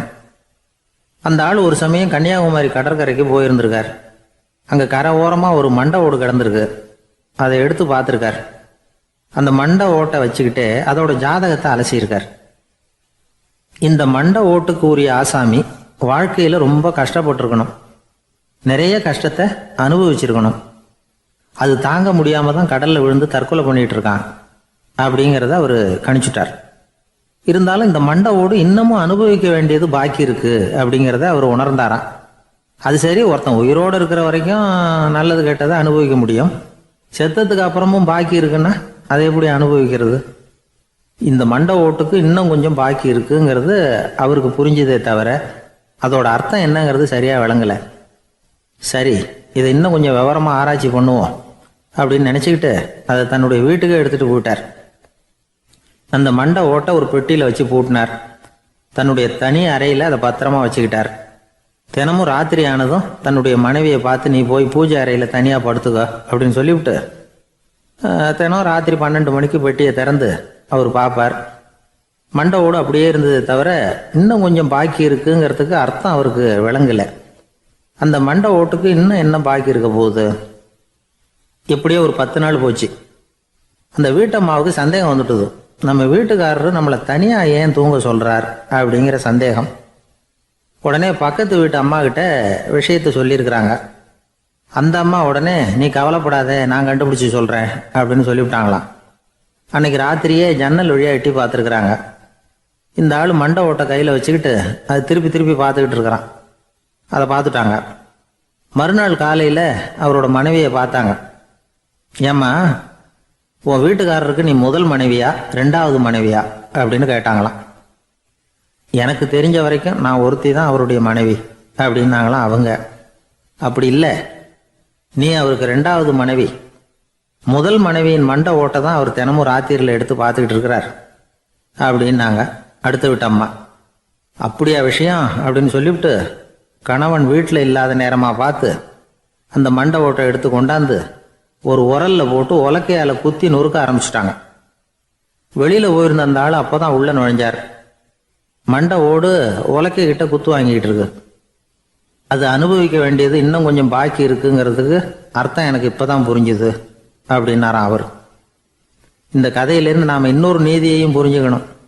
அதாவது நம்ம வீட்டை பற்றி நமக்கு புரியாததெல்லாம் அடுத்த வீட்டு. ஒரு ஊரில் ஒரு ராஜா இருந்தார். பெரிய அரண்மனையில் தான் இருக்கிறார். எல்லா வசதியும் இருந்தது. இருந்தாலும் அவர் எல்லாரும் சொல்கிறது எப்படி தெரியுமா, பிச்சைக்கார ராஜா. அப்படி ஒரு பேர் அவருக்கு நிலைச்சி போச்சு. ஜனங்களும் சரி, மற்ற தேசங்களில் உள்ளவங்களும் சரி, அவர் அந்த பேர் சொல்லியே குறிப்பிடுறது வழக்கமாக போட்டுது. இது அவருக்கு ரொம்ப கவலையாக போச்சு. என்ன இது, நம்மளை தேடி வர்றவங்களுக்கெல்லாம் நாம் சோறு போடுறோம், நம்ம புகழ்ந்து பாடல் ஏற்றி கொண்டு வர்ற புலவர்களுக்கெல்லாம் அவங்க எப்படி வந்தாலும் ஒருவேளை சோறு போடணுங்கிறது உத்தரவு. இவ்வளவுலாம் செஞ்சும் நம்மளை போய் பிச்சைக்கார ராஜான்னு எல்லாரும் சொல்கிறாங்களே, அது ஏன், எதுக்காக இப்படி சொல்கிறாங்க? இதுதான் ராஜாவுக்கு குழப்பம். சரி, இதை பற்றி நம்ம அமைச்சர்கள் கிட்ட கேட்கலாமா அப்படின்னு யோசனை பண்ணார். இந்த விஷயத்தை போய் அவங்ககிட்ட எப்படி கேட்கறதுன்னு அவருக்கு தயக்கமாக இருந்தது. கௌரவ குறைச்சலாக தெரிஞ்சுது அவருக்கு. சரி, சாதாரண குடிமக்கள்கிட்ட இதை பற்றி கேட்கலாமா அப்படின்னு யோசனை பண்ணார். கேட்கலாம், ஆனால் அவங்க யாரும் ராஜா முன்னாடி வந்து நின்று தைரியமாக பேசக்கூடிய அளவுக்கு இல்லை. ராஜாவோட குழப்பம் நாளுக்கு நாள் அதிகமாக போச்சு. கடைசியாக அவர் ஒரு முடிவுக்கு வந்தார். அதாவது இதை பற்றி ஒரு பிச்சைக்காரங்கிட்டே கேட்டு பார்த்துட்டா என்ன. இதுதான் அவர் பண்ண முடிவு. உடனே மாறு வேஷம் போட்டுக்கிட்டு நகர்வலம் போனார். ஒரு பிச்சைக்காரனை கண்டுபிடிச்சார். இதை பாருப்பா, நம்ம ராஜாவை எல்லாரும் பிச்சைக்கார ராஜான்னே சொல்கிறாங்களே, அதுக்கு என்ன காரணமாக இருக்கும் அப்படின்னு கேட்டார். அதுக்கு அவன் சொல்கிறான், இதுக்கான பதிலை இன்னும் ஒரு 30 நாளில் சொல்கிறேன் அப்படின்னா. உடனே இவருக்கு சந்தோஷம். உண்மையை அவங்ககிட்ட சொன்னார். நான் வேற யாரும் இல்லை, நான் தான் இந்த நாட்டு ராஜா. இப்போ நீ என் கூடவே வந்துடும், அரண்மனையிலேயே தங்கிக்கோ. 30 நாள் கழித்து எனக்கு பதில் சொல்லிவிட்டு அதுக்கப்புறமா நீ போகலாம் அப்படின்னு சொல்லி அழைச்சிட்டு வந்துட்டார். அரண்மனையில் ஒரு மூலையில் அவன் தங்கறதுக்கு இடம் கொடுத்தார். தினம் 2 வேளையும் இவனுக்கு சோறு போடுங்க அப்படின்னு உத்தரவு போட்டார். ராஜா கொடுத்த இடத்துல போய் உக்காந்துக்கிட்டான் அந்த பிச்சைக்காரன். தினமும் அந்த அரண்மனையில் நடக்கிறதையெல்லாம் கவனிச்சிக்கிட்டு வந்தான். வேளைக்கு சாப்பாடு வரும், சாப்பிட்டுக்கிட்டு இருக்கான். இப்படி 30 நாள் முடிஞ்சுது. ராஜா வந்தார்.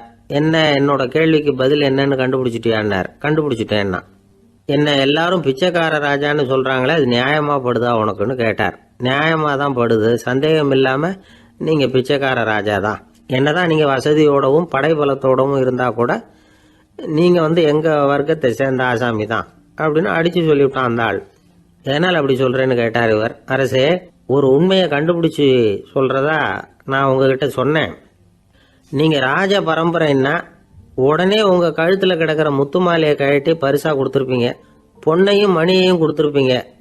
ஆனால் நீங்கள் அப்படி செய்யலை. என்னை ஒரு மூலையில் உட்கார வச்சு 2 வேளை சோறு போட சொன்னீங்க.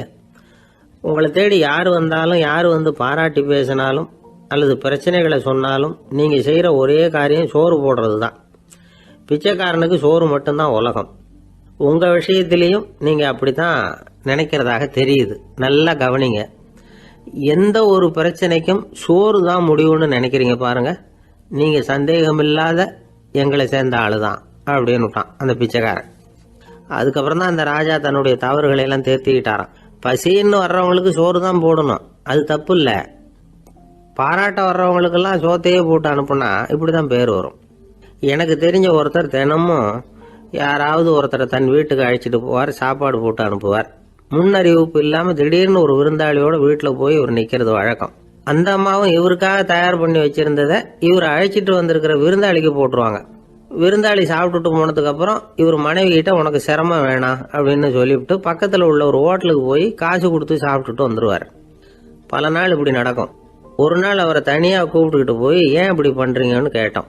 அதுக்கு அவர் சொல்கிறாரு, எங்கள் வீட்டு சாப்பாட்டிலேருந்து தப்பிக்கிறதுக்கு எனக்கு வேற வழி எதுவும் தெரியல சார், அதனால தான் இப்படி பண்ணிகிட்டு இருக்கிறேன் அப்படின்னார் ரொம்ப பரிதாபமாக. இப்பெல்லாம் நம்ம ஊரில் மாமியார் மருமகள் ஒருத்தர் நல்லா புரிஞ்சுக்கிட்டு நல்ல விதமாக தான் இருக்கிறாங்க பல இடத்துல. அதனால் நான் இப்போ சொல்ல போகிற கதையை கேட்டுவிட்டு இந்த காலத்தில் அவ்வளவு மோசமாக யார் சார் நடந்துக்கிறாங்க அப்படின்னு கேட்டு யாரும் சண்டைக்கு வரக்கூடாது. இன்னொரு உண்மையையும் சொல்லிவிடுறேன். அதாவது இந்த கதையை நமக்கு எழுதி அனுப்பி இருக்கிறதே கொஞ்ச நாளில் மருமகளாகவும் அதுக்கப்புறம் கொஞ்ச காலத்தில் மாமியாராகவும் ஆக போகிற ஒரு நேயர் தான். சரி, இந்த கதைக்கு வருவோம். அதாவது ஒரு சின்ன குடும்பம், அந்த வீட்டில் மாமியார் ஆட்சி, அவங்க வச்சது தான் சட்டம். பிள்ளையாண்டான் எப்படின்னா அம்மா சொல்கிறதையும் கேட்டுக்குவான், மனைவி சொல்கிறதையும் கேட்டுக்குவான், நமக்கு என்னத்துக்கு வம்புங்கிற டைப்பு. மருமகள் பேரில் குறை கண்டுபிடிக்கிறதுலேயே அந்த மாமியாருக்கு ஒரு சுவாரஸ்யம். சின்ன சின்ன விஷயத்துல எல்லாம் குத்தம் கண்டுபிடிச்சிக்கிட்டே இருக்கிறாங்க. பொதுவாக எல்லாரும் எப்படின்னா ஏதாவது ஒரு காரணத்துக்காக சண்டை போட்டுக்கிட்டு இருப்பாங்க. அந்த அம்மா எப்படின்னா ஏதாவது ஒரு சண்டையை போடுறதுக்காக காரணத்தை தேடிக்கிட்டு இருப்பாங்க. அப்படி ஒரு மனசு. அந்த மருமக பொண்ணு பாவம் பயந்து பயந்து ஒவ்வொரு காரியமும் செஞ்சுக்கிட்டு வந்தது. இப்படியே பல வருஷம் ஓடி போட்டுது. அந்த மாமியாருக்கும் ரொம்ப வயசாகிட்டுது. இருந்தாலும் அந்த பழைய சுபாவம் மட்டும் மாறவே இல்லை. திடீர்னு ஒரு நாள் பக்கவாதம் வந்து அந்த அம்மாவுக்கு ஒரு பக்கம் கை கால் இழுத்துக்கிட்டுது. வாய் சுத்தமாக பேச முடியாமல் போயிட்டுது. சத்தம் மட்டும் வரும். ஒரு பக்கத்து கை காலை அசைக்க முடியும். பேசுறதெல்லாம் கையால் தான், அதாவது கை சைகையால்.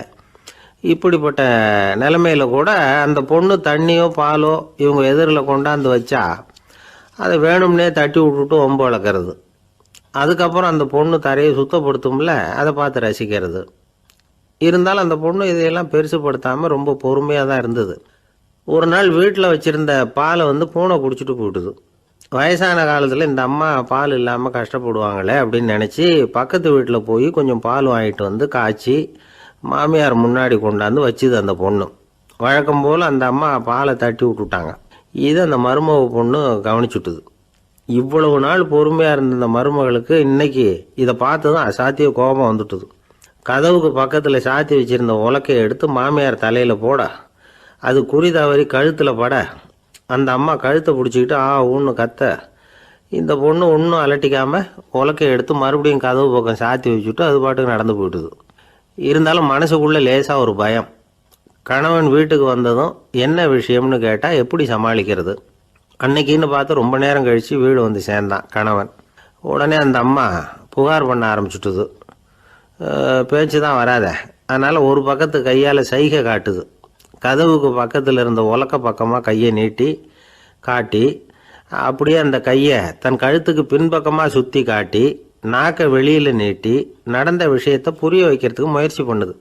இவனுக்கு ஒன்றும் புரியல. என்ன சொல்கிறாங்க அம்மா அப்படின்னு மனைவிகிட்ட கேட்குறான்.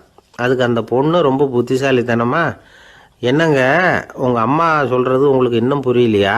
அவங்க உங்களை பார்த்து என்ன சொல்கிறாங்கன்னா, ஏன்டா உலக்க மாதிரி நிற்கிற, சாக போகிற எனக்கு சங்கிலி எதுக்கு, என் கழுத்தில் கிடக்கிற இந்த சங்கிலியை கழட்டி என் மருமக கழுத்தில் போடுறா அப்படின்னு சொல்கிறாங்க அப்படின்னு தான். ஓ அப்படியா விஷயம்னு சொல்லி அம்மா கழுத்தில் இருந்த சங்கிலியை எடுத்து மனைவி கழுத்தில் போட்டுட்டு, அம்மா உன் விருப்பப்படியே போட்டாச்சு, இனிமேலாவது நிம்மதியாக படுத்து தூங்கு அப்படின்னு சொல்லிவிட்டு உள்ளே போயிட்டான். பார்த்தீங்களா கதையை? அதனால தான் மாமியார்கள் சைகை காட்டுறதுன்னா கூட இனிமேல் ஜாக்கிரதையாக இருக்கணும். 2 பேர் சுவாரஸ்யமாக பேசிக்கிட்டு இருக்கிறப்போ குறுக்க புகுந்து தொந்தரவு பண்ணுறதுக்குன்னே சில பேர் இருப்பாங்க. அது ரொம்ப இடைஞ்சலாக இருக்கும். இதே மாதிரி மின்காந்தம் கூட குறுக்க புகுந்து தொந்தரவு பண்ணும். கடைசியில் அது ஒரு பெரிய இடைஞ்சலில் கொண்டாந்து விட்டுரும். சில வீடுகளில் கேபிள் கனெக்ஷன் இல்லாமல் சில தனியார் டிவி காட்சிகள் தெரியும். அதுக்கு என்ன காரணம்னா இந்த மின்காந்த குறுக்கீடு தான் காரணம். இதைத்தான் சுருக்கமாக இஎம்ஐ அப்படின்னு சொல்கிறாங்க. அதாவது எலக்ட்ரோ மேக்னெட்டிக் இன்டர்ஃபியரன்ஸ். இது ஏற்படக்கூடிய இடங்கள் எது எதுன்னு எடுத்துக்கிட்டால் அது ஒரு பெரிய பட்டியலாகவே போயிடும். இந்த இஎம்ஐ தொந்தரவு கேபிள் டிவியில் மட்டும்தான் இல்லை, ராக்கெட் ஏவுதளத்தில் உள்ள ரேடார்கள், அங்கே உள்ள சில சக்தி வாய்ந்த தொலைத்தொடர்பு சாதனங்கள், விமான தளங்களில் உள்ள ரேடார்கள், கப்பல் தளங்களில் பொருத்தப்பட்டிருக்கக்கூடிய சக்தி வாய்ந்த ஆண்டனாக்கள், இப்படி நிறைய சொல்லலாம். காவல் நிலையங்களில் பயன்படுத்தப்படுகிற வயர்லெஸ் தொடர்பு சாதனங்கள் கூட ஓரளவுக்கு இந்த மின்காந்த அலைகளை வெளியிடும். நம்ம வீட்டில் உட்காந்துக்கிட்டு ரேடியோ கேட்டுக்கிட்டு இருப்போம் அல்லது டிவி பார்த்துக்கிட்டு இருப்போம். அந்த சமயத்தில் பக்கத்து தெருவில் ஒரு மோட்டார் சைக்கிள் அல்லது காரு, குறிப்பாக பெட்ரோல் இன்ஜின், அது போகிறப்போ அதில் உள்ள மின்கலத்தில் அதாவது மேக்னட்டோ பேட்டரியிலிருந்து வெளிப்படுகிற மின்காந்த அலை இங்கே டிவியிலையும் ரேடியோவிலையும் கரகரப்பு உண்டு பண்ணும். சரி, இது பெருசாக என்ன இடைஞ்சலை உண்டு பண்ணிட போகுது அப்படின்னு நாம் அலட்சியமாக நினைக்கலாம். வயசானவங்களுக்கு மறதி நோயின்னு ஒன்று வரும்ல, அல்ஷமீர், அதாவது மூளையில் உள்ள செல்கள் செயலிழந்து போயிடுறது. அது செய்ய வேண்டிய வேலையை மறந்துடும். மனைவியே எதிரில் நின்னா கூட உன்னை எங்கேயோ பார்த்தது மாதிரி தெரியுதே அப்படின்னு சொல்லிட்டு இருப்பாங்க. அப்படி ஒரு மறதி. இந்த விசித்திரமான நோய்க்கு இதுவரைக்கும் மருந்தே இல்லைன்னு வேற சொல்கிறாங்க. இந்த மைக்ரோ ஓவன் அப்படின்னு சொல்லக்கூடிய சமையல் அடுப்புகள் கூட மின்காந்த அலைகளை வெளியிடுது. சமயத்தில் சில தொழிற்சாலைகளில் கூட பெரிய விபத்துக்களை இந்த இஎம்ஐ உண்டு பண்ணிவிடும். இதை பற்றி தீவிரமாக சிந்திக்க ஆரம்பித்ததே ஒரு விபத்துக்கு பிறகு தான். அமெரிக்காவுக்கும் வியட்நாமுக்கும் இடையில போர் நடந்தது. அந்த சமயம் அமெரிக்காவுக்கு சொந்தமான விமானம் தாங்கி கப்பல் ஒன்று வியட்நாமை தாக்கிறதுக்கு தயாராக ஏவுகணைகளோட கடலில் நிறுத்தி வைக்கப்பட்டிருந்தது. தற்செயலாக அந்த பகுதியில் கப்பல் தொலைத்தொடர்பு பகுதிக்கு அருகில் ஊடுருவிய இந்த சக்தி வாய்ந்த ரேடியோ அலைகள் ஏவுகணையில் இருந்த மின்னணு சர்க்கியூட்டை பூர்த்தி செஞ்சு வச்சுட்டுது. அவ்வளவுதான், ஏவுகணை அங்கேயே வெடித்து சிதறி போச்சு. 130 பேர் அந்த இடத்துலயே உடல் கருகி செத்து போட்டாங்க. ஏகப்பட்ட பொருள்கள் நாசம். இந்த விபத்துக்கான காரணம் என்னங்கிறத உடனடியாக யாராலையும் கண்டுபிடிக்க முடியல. ரொம்பவும் கடுமையாக முயற்சி பண்ணி கடைசியாக கண்டுபிடிச்சாங்க, இது இந்த இஎம்ஐ வேலை தான் அப்படின்னு. மின்னணு தொலைபேசிகள் இருக்கு. இதில் பேசும்பொழுது நம்ம காதை அதாவது செவியை ஊடுருவக்கூடிய மின்காந்த அலையானது மூளைக்கு போய் அங்கே மூளை கட்டிகளை உருவாக்க ஊக்கம் கொடுக்குது அப்படின்னு வேற கண்டுபிடிச்சிருக்கிறாங்க. இந்த இஎம்ஐ ரொம்ப குறைஞ்ச மின்காந்த அழுத்தத்தில் நமக்கு எந்த பாதிப்பையும் ஏற்படுத்துறதில்லை. மின்காந்த அலைகள் அழுத்தத்தோடு இருக்கிற இடங்களில் ரொம்ப நேரம் இருந்தோம்னா நம்ம உடம்பின் வெப்பநிலை 2 டிகிரி செல்சியஸ் வரைக்கும் அதிகரிக்குதாம். அதனால் வெப்பநிலையை சீராக்கிறதுக்கு இதய துடிப்பும் அதிகரிக்குது. இப்படிலாம் கண்டுபிடிச்சிருக்கிறாங்க. இப்போல்லாம் இந்த மின்காந்த குறுக்கீடுகளை தடுக்கிறது எப்படி அப்படின்னு விஞ்ஞானிகள் யோசனை செய்ய ஆரம்பிச்சிருக்கிறாங்க. இந்த விஷயத்தில் அலட்சியமாக இருந்தோம்னா எதிர்காலத்தில் நிறைய பேருக்கு இந்த ஞாபக மறதி நோய் வந்துடும். அப்புறம் அது ரொம்ப கஷ்டமாக போயிடும். ஒரு குடும்ப தலைவர் தன் மனைவியை பார்த்து, யார் நீ, உன்னை எங்கேயோ பார்த்தது மாதிரி இருக்குதே அப்படின்னு சொல்லிக்கிட்டு இருந்தார். உடனடியாக அவரை போய் பார்த்தேன். வாங்க டாக்டர்கிட்ட போகலாம் அப்படின்னு. அவர் என்னை தனியாக அழைச்சிட்டு போய் காதோட காதாக மெதுவாக சொல்கிறார், இந்த பாருப்பா, என் கையில் பணம் இல்லாத போகலாம், அப்படி மறதி நோய் வந்துட்டது மாதிரி நடிச்சுக்கிட்டு இருப்பேன், அவ்வளவுதான், அதை நீ கண்டுக்காத அப்படின்னார். ஒரு பெரிய பியானோ கலைஞர் வியன்னாவில் இருந்தார். ரொம்ப புகழ்பெற்ற இசை கலைஞர் அவர். இங்கிலாந்து மகாராணி விக்டோரியா அவருடைய சங்கீதத்தை கேட்கணும்னு ஆசைப்பட்டாங்க. அவரை அரண்மனைக்கு கூப்பிட்டாங்களாம். பியானோ வாசிக்க சொல்லி கேட்டாங்களாம். இவரும் ரொம்ப பிரமாதமாக வாய்ச்சி காட்டியிருக்கார். உடனே பாராட்டி பரிசுகள்லாம் கொடுத்து அனுப்புனாங்களாம். அந்த இசையை கேட்கறதுல அரசிக்கு ரொம்பவும் ஆர்வம் உண்டு. அதனால அதுக்கப்புறமும் அந்த கலைஞர் அடிக்கடி அரண்மனைக்கு வர வேண்டிய அவசியம் ஏற்பட்டது. ஏன்னா அரசி கூப்பிட ஆரம்பித்தாங்க. இவர் போகணும், அங்கே இசை நிகழ்ச்சி நடத்தணும். இவர் அங்கே பாடி வாசிக்கிறது உண்டு. ஒரு தடவை மகாராணி அவரை பார்த்து, உங்கள் நாட்டு தேசிய கீதம் பாடுங்களேன் அப்படின்னு கேட்டாங்களாம். உடனே அவர் தன்னுடைய நாடான ஆஸ்திரியாவின் தேசிய கீதத்தை பாடியிருக்கிறார். அவர் பாட ஆரம்பித்த உடனே மகாராணி எழுந்திருச்சு நின்னாங்களாம். அதுக்கு மரியாதை செலுத்துகிற நோக்கத்தோட பாட்டு முடிகிற வரைக்கும் அப்படியே நின்றுகிட்டு இருந்தாங்களாம். இதுதான் அந்த அரசியினுடைய பெருந்தன்மை. அதாவது நாட்டுப்பற்றுங்கிறது அந்த அளவுக்கு அப்படி இருக்கணும். இப்படி ஒரு அரசியே நம்ம நாட்டு தேசிய கீதத்துக்கு எழுந்திருச்சு நின்று மரியாதை செலுத்துறாங்க அப்படிங்கிறத புரிஞ்சுக்கும் பொழுது அந்த முதிய கலைஞரின் மகிழ்ச்சிக்கு அளவே இல்லையா. அதுக்கப்புறம் அந்த பியானோ கலைஞர் ஒரு நாள் தன்னுடைய நண்பர் ஒருத்தர்கிட்ட பேசிக்கிட்டு இருந்தாராம். அப்போ சொன்னாராம், மகாராணியார் எனக்கு எவ்வளவோ பரிசுகள்லாம் கொடுத்துருக்குறாங்க. ஒரு தடவை எனக்கு வைரக்கல் பதித்த அணி ஒன்றை கூட பரிசாக கொடுத்தாங்க. ஆனால் அதை விட உயர்ந்த விலை மதிக்க முடியாத அணி என்ன தெரியுமா? நான் என்னுடைய நாட்டு தேசிய கீதத்தை நான் பாடுறப்போ அவங்க எழுந்திருச்சு நின்று மரியாதை செலுத்தினாங்களே, அதுதான் எனக்கு கிடைச்ச மிகப்பெரிய பரிசு அப்படின்னாராம். எனக்கு தெரிஞ்ச சங்கீத வித்வான் ஒருத்தர் இருக்கார். சமீபத்தில் ஒரு நாள் அவரை பார்த்தேன். எப்படி போயிட்டுருக்கு உங்கள் தொழில் அப்படின்னு கேட்டேன். ரொம்பவும் வித்தியாசமாக போயிட்டுருக்குங்க அப்படின்னார். என்ன சொல்கிறீங்க அப்படின்னு. முன்னாடியெல்லாம் நான் பாடினா எதிரில் இருக்கிறவங்க தான் எழுந்திரிச்சு போயிட்டு இருந்தாங்க. இப்போ எப்படின்னா நான் பாட ஆரம்பிச்சுட்டா உடனே பக்கவாத்தியக்காரனே எழுந்திரிச்சு போயிடுறான் அப்படின்னார் ரொம்ப வேதனையோட. ஒருத்தரை பார்த்து உன்னுடைய நண்பர்கள் யார் அப்படின்னு ஒரு கேள்வி கேட்டு பாருங்க. கொஞ்சம் யோசிச்சு பதில் சொல்லுவாங்க. அவங்க கிட்டேயே உன்னுடைய எதிரிகள் யார் அப்படின்னு கேளுங்க, கடகடன்னு ஒப்பிச்சிருவாங்க. நம்ம மனசு இருக்க அது எப்படின்னா, நம்ம நண்பர்களை விட எதிரிகளை அது நல்லா ஞாபகத்தில் வச்சுக்கும். இது ஒரு ஆச்சரியமான உண்மை. உங்களால் நண்பர்களை மறந்துட முடியும், ஆனால் எதிரிகளை மறந்துட முடியாது. இது ஒரு வேடிக்கையான நிலைமை தான். அழகான தருணங்களை நாம் ஏன் மறந்துடுறோம்? இது இயற்கை. ஏன்னா நம்ம மனசு மலர்களை கவனிக்கிறது இல்லை, அதில் இருக்கிற முள்ளை தான் கவனிக்குது. தன்னை காயப்படுத்துகிற எதையும் அது உடனே கண்டுகொள்ளுது. ஒரு தெளிந்த சிந்தனையுடைய மனசு மிக அழகாக உள்ள எல்லாத்தையும் கவனிக்கும். அது நன்றியுடன் உணரக்கூடிய எல்லாத்தையும் பார்த்து குறிச்சிக்கும். இப்படிப்பட்டவங்க வாழ்க்கை இயல்பாகவே நல்லா அமையும். அது ரொம்ப அபூர்வம்.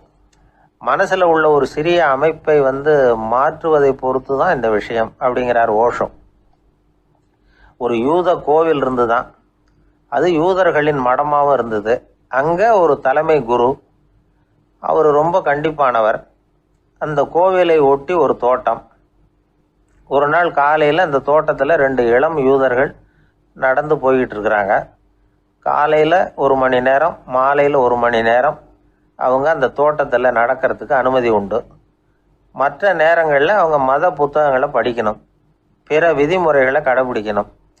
அந்த 2 பேருமே தொடர்ந்து புகைப்பிடிக்கிற பழக்கம் உள்ளவங்க. ஆனால் கோவில் மடத்தில் இருக்கிறப்போ அவங்க புகைப்பிடிக்க முடியாது, அது கடுமையான குற்றம். சரி, நாம் தோட்டத்தில் இருக்கிறப்போவாவது புகைப்பிடிக்கலாமா அப்படின்னு ஒரு ஆசை அவங்க 2 பேருக்குமே. இருந்தாலும் பயம். இப்படி கேட்டால் மத குரு என்ன சொல்லுவாரோ அல்லது என்ன செய்வாரோங்கிற பயம். இப்படியே கொஞ்ச நாள் ஆச்சு. ஒரு நாள் இந்த 2 பேரில் ஒருத்தன் ரொம்ப கலங்கி போய் அந்த கோவிலில் இருந்து வெளியில் வந்துக்கிட்டு இருந்தான். வந்தவன் நேராக தோட்டத்து பக்கம் போனான். அங்கே இன்னொருத்தன் ஆனந்தமாக புகை பிடிச்சிக்கிட்டு இருக்கிறான். அதை பார்த்து தான் இவனுக்கு அதிர்ச்சி. அட கடவுளே, என்ன இது, நீ கேட்காமலே ஆரம்பிச்சிட்டியா அப்படின்னா. இல்லை நான் கேட்டுவிட்டு தான் ஆரம்பிச்சிருக்கேன்னா அவன்.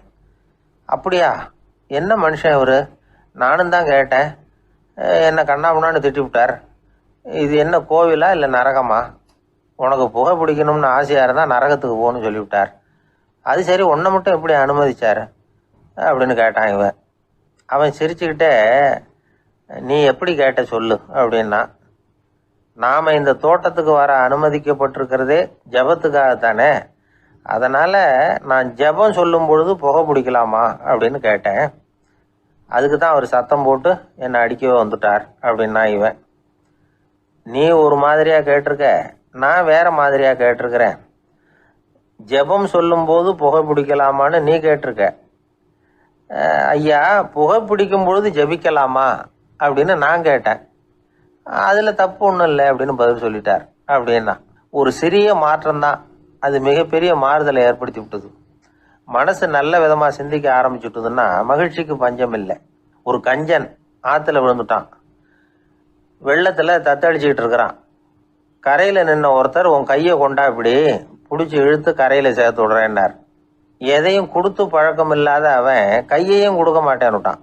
இவர் பார்த்தார், உன் கையை கொடுன்னு சொல்கிறதுக்கு பதிலாக நான் என் கையை கொடுக்குறேன் பிடிச்சிக்கோ அப்படின்னார். அவன் கப்புன்னு பிடிச்சிக்கிட்டான், இழுத்து கரையில் போட்டார். ஒரு பூங்கா, அங்கே ஒருத்தர் நின்றுட்டு இருக்கிறார். நின்றுக்கிட்டே ஏதோ ஆழ்ந்த யோசனையில் இருக்கிறார். அந்த பக்கமாக இன்னொருத்தர் வந்தார், இவரை கவனிச்சார். என்ன யோசனைன்னு கேட்டார். எப்படி எழுந்திருக்கிறதுன்னு யோசனை பண்ணிகிட்டு இருக்கிறேன்னார் அவர். கேட்டவருக்கு ஒரு மாதிரி ஆயிட்டுது. ஏற்கனவே நின்றுக்கிட்டு இருக்கிற ஒருத்தர் எப்படி எழுந்திரிச்சு நிற்கிறதுன்னு யோசிக்கிறாருன்னா அது ஆச்சரியம் தானே. அதுக்கப்புறம் இவர் யோசிக்க ஆரம்பித்தார், என்ன இவர் இப்படி பேசுகிறாரு அப்படின்னு. கீழே விழுந்தால் தானே எழுந்திரிச்சு நிற்க முடியும். அதனால் எழுந்திரிக்கணும்னு நினைக்கிறவங்க முதல்ல கீழே விழணும். இவர் முதல்ல கீழே விழணும், அதுக்கப்புறம் தான் எழுந்திருக்கிறது எப்படின்னு சிந்திக்க முடியும். இந்த உலகத்தில் எல்லாருமே கீழே விழுந்து எழுந்தவர்கள் தான். இப்போ இந்த குழந்தை பருவத்தில் கீழே விழாமல் நடைபயில கற்றுக்கிட்டவங்க யாராவது உண்டா? சின்ன வயசில் ஒரு தடவை கூட கீழே விழலை சார், அப்படியே பிறந்தார் வளர்ந்தார் பெரியவர் ஆயிட்டார் அப்படின்னு யாரையும் சொல்ல முடியாது.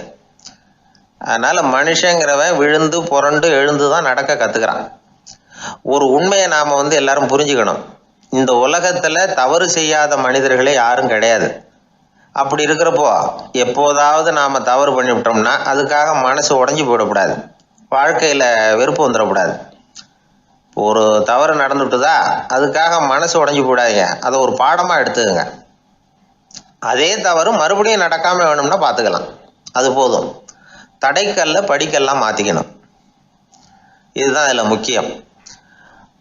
ஒரு அலுவலகம், அங்கே ஒரு அதிகாரி, அவர் உயர்ந்த பதவியில் இருந்தார், சிறந்த நிர்வாகின்னு பேர் வாங்கினவர்.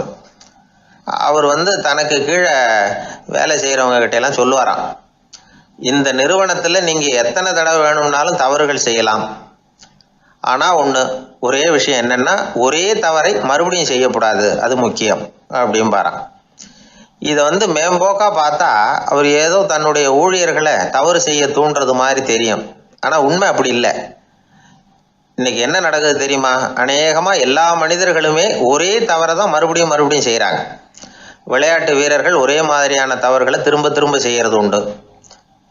கணக்கு எழுதுகிறவங்கள பாருங்கள், ஒரே தப்பை மறுபடியும் செய்வாங்க. அலுவலகம் வருகிறவர்களை கவனிங்க, ஒரு நாள் தாமதமாக வந்தால் பரவாயில்ல, தினமும் தாமதமாக வருவாங்க. இது மாதிரி செய்த தவறையே திரும்ப திரும்ப செய்கிறதுக்கு என்ன காரணம் அப்படின்னா சோம்பல், ஞாபக மறதி, கவனக்குறைவு, தன்னுடைய திறமை பேரில் அளவுக்கு மீறிய நம்பிக்கை, இப்படி இதில் ஏதாவது ஒரு காரணமாக இருக்கலாம் அப்படிங்கிறாங்க இது பற்றி ஆய்வு செய்கிற வல்லுநர்கள். ஒரு தடவை செஞ்ச தவிர மறுபடியும் செய்கிறது இல்லைன்னு முடிவு செஞ்சுக்கிட்டு அதை செயல்படுத்த கற்றுக்கணும், அது போதும், வாழ்க்கை வெற்றிகரமாக அமையும் அப்படிங்கிறாங்க அந்த அனுபவசாலிகள். அதனால் வெற்றிகரமாக வாழ்க்கையில் நடைபோட விரும்பும் இளைஞர்கள் தவிர்க்க வேண்டியது என்னென்னா, முதல்ல சோம்பலை தவிருங்கள், சுறுசுறுப்பாக இயங்குங்கள் அப்படிங்கிறது அவங்க அறிவுரை. ரெண்டாவது ஞாபக மறதி, எந்த செயல்லையும் ஈடுபாடு வேணும், அக்கறை வேணும். மூணாவது கவனக்குறைவு, எதையும் அலட்சியப்படுத்தக்கூடாது. நாலாவது என்னால் முடியாதது எதுவுமே கிடையாது அப்படிங்கிற அளவுக்கு மீறிய நம்பிக்கை, அது ஆபத்தில் கொண்டு போய் விட்டுரும். அதனால் முதல் தவறு உங்களுக்கு ஒரு பாடமாக அமையணும். ஒரு மனிதர் அவர் தன்னுடைய 2 காதுலையும் கட்டு போட்டுக்கிட்டு வந்தார். அவருடைய நண்பர் அதை கவனிச்சுட்டார். என்ன சார் ஆச்சு, 2 காதுலையும் கட்டு போட்டுருக்கீங்களே அப்படின்னு விசாரிச்சார். ஒன்றுமில்லை சார், வீட்டில் ரொம்ப ஆர்வமாக டிவியில் கிரிக்கெட் மேட்ச் பார்த்துக்கிட்டு இருந்தேன். அப்போது என்னுடைய மனைவி துணிகளுக்கு அயர்ன் பண்ணிகிட்டு இருந்தாங்க. அயர்ன் பாக்ஸை அப்படியே வச்சுட்டு அடுப்பங்கரைக்கு போயிட்டாங்க. அந்த சமயம் பார்த்து டெலிஃபோன் பண்ணி அடிச்சுது. அவசரமாக ஓடி போய் அதை எடுத்து காதில் வச்சேன். அப்போ தான் தெரியும் அது அயர்ன் பாக்ஸுங்கிற விஷயம். சூடாக இருந்ததா, சுட்டு விட்டுது அப்படின்னாரு. 1 காது சரி சார், 2 காதும் ஏன் அப்படி ஆச்சு அப்படின்னு கேட்டார். அதே ஆள் மறுபடியும் ஃபோன் பண்ணா சார் அப்படின்னாரு. இவர் எவ்வளோ தூரம் யோசிச்சிருப்பார் பாருங்க. அதனால் ஒரு தவறு மறுபடியும் நடக்கக்கூடாது. முதல் தவறு உங்களுக்கு ஒரு பாடமாக அமையட்டும் அப்படிங்கிறது தான் இதிலிருந்து நாம் தெரிந்து கொள்ள வேண்டிய கருத்து. அதனால் தவறுகள் அதெல்லாம் தடைக்கெல்லாம் நினைக்க வேண்டாம், படிக்கெல்லாம் நினைப்போம். அப்படி நினைச்சோம்னா வாழ்க்கையில் வெற்றி நிச்சயம். ஒரு ராஜா இருந்தார். அவர் ஒரு பெரிய கோயில் கட்டினார். பல ஊர்களிலிருந்து சிற்பிகள்லாம் கொண்டுகிட்டு வந்தார். அழகழகா சிற்பங்களை செய்ய சொன்னார். ஊர்ல உள்ள ஜனங்களும் கோயில் கட்டுறதுக்கு அவங்களால முடிஞ்ச உதவியை செஞ்சாங்க. ராத்திரி பகலா வேலை நடக்குது. கோயில் கொஞ்சம் கொஞ்சமா வசந்துகிட்டே வந்துட்டுது. அந்த ஊர்ல ஒரு வயசான அம்மா இருந்தாங்க, ரொம்ப ஏழை. அவங்களுக்கு மனசுக்குள்ள ஒரு உறுத்தல், இந்த ஊர்ல எல்லாரும் இந்த கோவில் கட்டுறதுக்கு அவங்களால முடிஞ்ச உதவியை பண்ணிட்டு இருக்கிறாங்க, நம்மளால ஒன்றும் பண்ண முடியலையே அப்படின்னு நினைச்சு கவலைப்பட்டாங்க. அவங்களுக்கு மனசு கேட்கல, ஏதாவது செய்யணும் நம்மளால முடிஞ்சது அப்படின்னு யோசனை பண்ணாங்க. நல்ல வெயில் நேரத்துல சிற்பிகள்லாம் ரொம்ப சிரமப்பட்டு சிலை வடிச்சுக்கிட்டு இருக்கிறாங்கல்ல, அவங்களுக்கு அந்த நேரம் தாகம் எடுக்குமே. அதனால சிரமப்பட்டு ஒரு குடத்துல தண்ணியை எடுத்துக்கிட்டு அதை இடுப்புல வச்சுக்கிட்டு மெதுவா கொண்டுகிட்டு அங்க போறது அப்படின்னு முடிவு பண்ணிட்டு அந்த அம்மா போச்சு. அங்க போய் வேலை செய்யறவங்களுக்கு தாகம் எடுக்கிற போலாம் ஒரு கோவலையில தண்ணியை எடுத்து கொடுத்துக்கிட்டு இருக்கிறது. இப்படியே பண்ண ஆரம்பிச்சுட்டு அந்த அம்மா. ஏதோ அந்த அம்மாவால முடிஞ்ச ஒரு சின்ன உதவி அது. இப்படி கொஞ்சம் கொஞ்சமா வேலை நடந்தது. கோபுரம் வசந்தது, எல்லா வேலையும் முடிஞ்சது. இனிமே கடைசியா கற்ப கிரகத்தின் மேல விமானம் அமைக்க வேண்டியதுதான் பாக்கி. அந்த வேலையும் ஆரம்பமாச்சு. அந்த சிற்பிகள்லயே அனுபவசாலியான ஒருத்தர் இந்த அம்மாவை தேடிட்டு வந்தார். பாட்டி, உங்ககிட்ட இருக்கிற ஏதாவது ஒரு பொருளை கொடுங்க, அந்த விமானத்துல வைக்கலாம் அப்படின்னு நாங்க நினைக்கிறோம் அப்படின்னார். இந்த அம்மாவுக்கு ஒன்றும் புரியல. ஏதாவது இருந்தாவில கொடுக்கலாம், எதுவும் இல்லையே, என்ன பண்றது யோசனை பண்ணாங்க. இத பாருப்பா, என்கிட்ட என்ன இருக்கு, இந்த வாசப்படியில கிடக்குது, இந்த கல்லு தான் இருக்குது, வேணும்னா இதை எடுத்துட்டு போங்க அப்படின்னாங்க. உடனே அந்த கல்லை பேத்து எடுத்துட்டு போயிட்டாங்க அவங்க. அங்க போய் பார்த்தா என்ன ஆச்சரியம், அந்த விமானத்து உச்சியில கலசங்களை அமைக்கிறதுக்கான பிரம்ம எந்திரத்தை மூடுற கருங்கல் ஒண்ணு தேவையா இருந்தது. இவங்க எடுத்துட்டு போன கல்லு அதுக்கு ரொம்ப பொருத்தமா அமைஞ்சு போச்சு. ஏதோ அதுக்காகவே அளவெடுத்து செஞ்சது மாதிரி அமைஞ்சுட்டுது. அந்த கல்லையே அங்க அப்படியே பதிச்சுட்டாங்க. ஒரு வழியா கோவிலை கட்டி முடிச்சாங்க. அடுத்தது கும்பாபிஷேகம். அதுவும் ரொம்ப சிறப்பா கோலாகலமா நடந்து முடிஞ்சது. இவ்வளவையும் பார்த்த அந்த ராஜாவுக்கு மனசுக்குள்ள ரொம்ப பெருமையா இருந்தது. இவ்வளவு பெருசா இந்த கோவில் உருவாகிறதுக்கும் இவ்வளவு சிறப்பா இந்த விழா நடக்கிறதுக்கும் நாம தானே காரணம் அப்படின்னு மனசுக்குள்ள நினைச்சுக்கிட்டார். இப்படி நினைச்சுக்கிட்டே அன்னைக்கு ராத்திரி அரண்மனையில படுத்து தூங்கினார். உடனே ஒரு கனவு.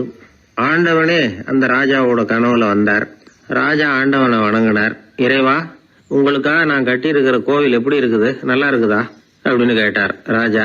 அதுக்கு இறைவன் சொன்ன பதில் என்ன தெரியுமா, நீ கட்டின கோவில்ல அந்த கிழவியோட நிழல்ல நான் சுகமா இருக்கிறேன் அப்படின்னாராம். இப்படி சொல்லிவிட்டு கடவுள் மறைஞ்சுட்டார். கனவு கலைஞ்சது. ராஜா விசாரிச்சார், யார் அந்த கிழவி அப்படின்னு. எல்லாரும் விவரத்தை சொன்னாங்க. அப்பதான் ராஜா நினைச்சு பார்த்தார், இந்த கோவிலை நானே கட்டினதாக ரொம்ப பெருமைப்பட்டுக்கிட்டேன். ஆனா அந்த வயசான அம்மா வீட்டு வாசல்ல கிடந்த கல்லு அது இறைவனுக்கு சுகமான நிழல் கொடுக்கறதாக சொல்றாரு அப்படிங்கறத எண்ணி பார்த்தார். நான்கிற எண்ணம் நழுவி போயிட்டுதான். கோபுரம் எவ்வளவு பெருசுங்கிறது முக்கியம் இல்ல, குணம் எவ்வளவு பெருசுங்கிறது தான் முக்கியம். அந்த வயசான அம்மா நம்ம நாட்டுல வாழறது தான் நமக்கு உண்மையான பெருமை அப்படின்னு நினைச்சாராம் ராஜா. இந்த காலத்திலயும் ஒரு ஊர்ல ஒரு கோவில் கட்டினாங்க. எல்லா ஜனங்களும் அவங்களால முடிஞ்சதை செஞ்சாங்க. நம்மால ஒருத்தன் அந்த திருப்பணி குழு தலைவரை போய் பார்த்தான். நான் ஏதாவது ஒத்துழைக்கணுமா ஐயா அப்படின்னு ரொம்ப பணிவா கேட்டான். திருப்பணி குழு தலைவர் சொன்னார், இத பாருப்பா, இந்த கோவில் கட்டி முடிக்கிற வரைக்கும் உன்னுடைய ஒத்துழைப்பு எதுவும் தேவையில்லை. கட்டி முடிச்சு கும்பாபிஷேகம் ஆனதுக்கு அப்புறம் தான் உன்னுடைய ஒத்துழைப்பு ரொம்ப அவசியம் அப்படி